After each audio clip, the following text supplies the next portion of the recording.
When our founding fathers established this republic, they created a political and economic system unique among nations, a system which has led the United States to the very pinnacle in wealth and in world leadership.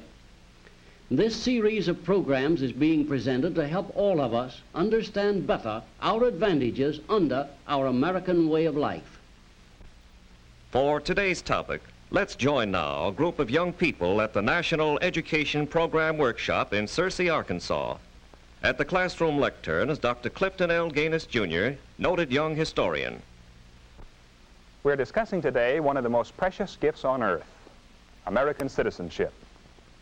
American citizenship is a combination of freedom and responsibilities.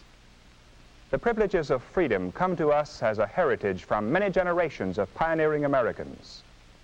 The responsibilities must be developed by each new generation, by each individual citizen.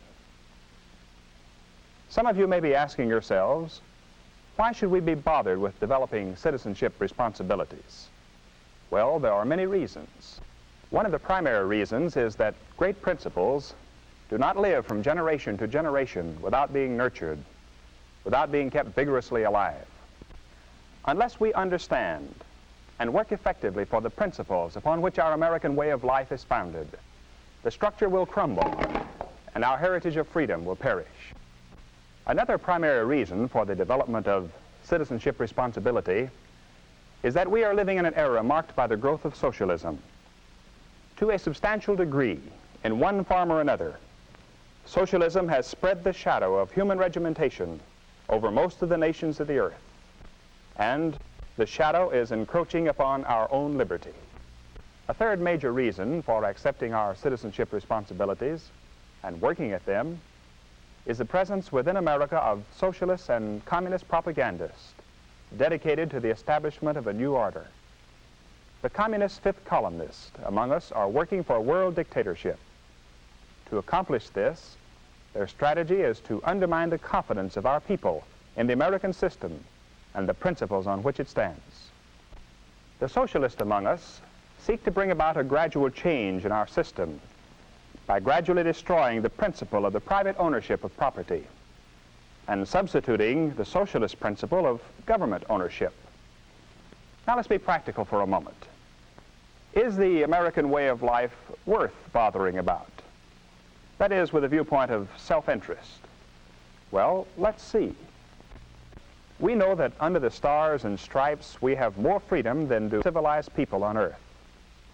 Our freedom stems from the fact that America is a republic, founded on a constitution, and dedicated to the principle of democracy and the worth of the individual. The people rule. But some philosophers tell us that the way to a man's heart is through his stomach. In other words, food, the material things of life, are dear to the heart. Let's look briefly at the material blessings of America. Our nation, although containing only 6% of the land area and 7% of the population of the world, produces 42% of the world's wealth. We know that the average American in all walks of life has a living standard twice as high as the best in Europe, where socialism is widespread, and from 5 to 10 times better than in the communist countries, such as Russia and China. And if we remember our previous lessons, we know that this economic abundance is possible in America because incentives for progress and the other factors built into our dynamic private enterprise system have enabled us to utilize our resources to the fullest extent. So we do have good sound reasons, both abstractly and in self-interest, for developing citizenship responsibilities towards safeguarding the basic principles of our way of life. But let's put the full challenge in a few words. The world is caught in an era of socialist expansion. Most of the nations are affected, and America is a target. In fact, the number one target of both the socialist and the communist. If we permit our great system to crumble through the apathy of our citizenship, we shall lose not only our freedom, but our prosperity and our still brighter future. What then must we do as citizens? What are our obligations of citizenship? Number one, to understand the American way of life and what makes it tick. For instance, we should understand that our form of government is a republic, not a pure democracy. And we should clearly understand the difference. Who can tell us the difference in a few words?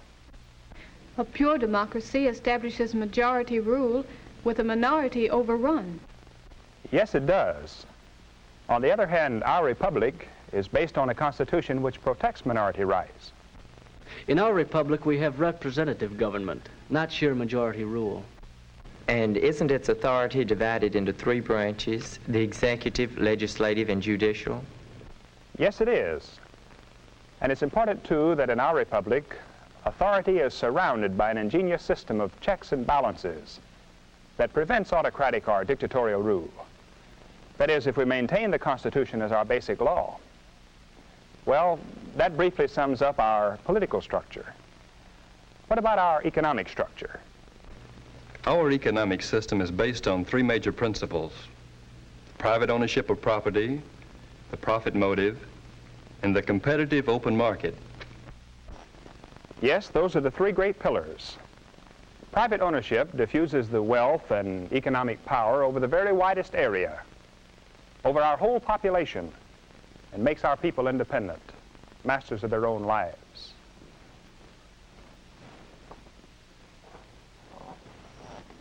The profit motive, as we have learned, is active in all human behavior. In our economic system, the profit motive is the incentive for new development and constantly expanding production.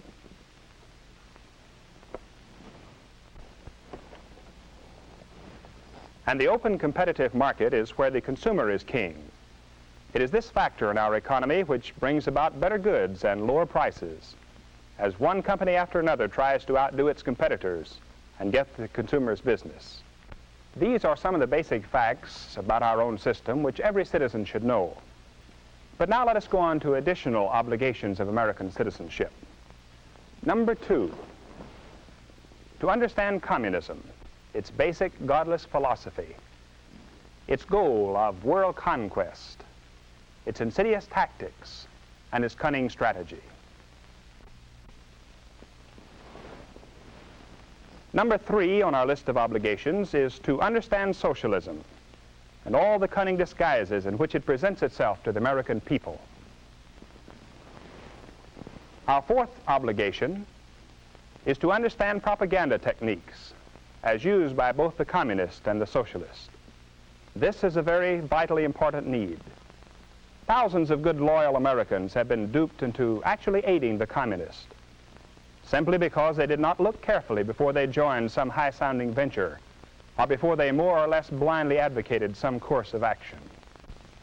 Number 5 in the list of American citizenship obligations is to take an interest in your public schools and in your private and public-financed colleges, to take an interest in what's being taught and how it's being taught, and to take an interest in the welfare of the teachers who contribute so much to the development of America. Number 6, in addition to voting in all elections, become active in government. Run for local, state, and national office, or help select capable people of the highest integrity to serve. Be constantly vocal on all local and national political issues.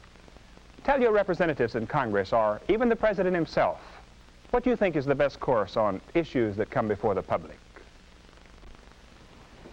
Number 7, strive constantly for spiritual growth.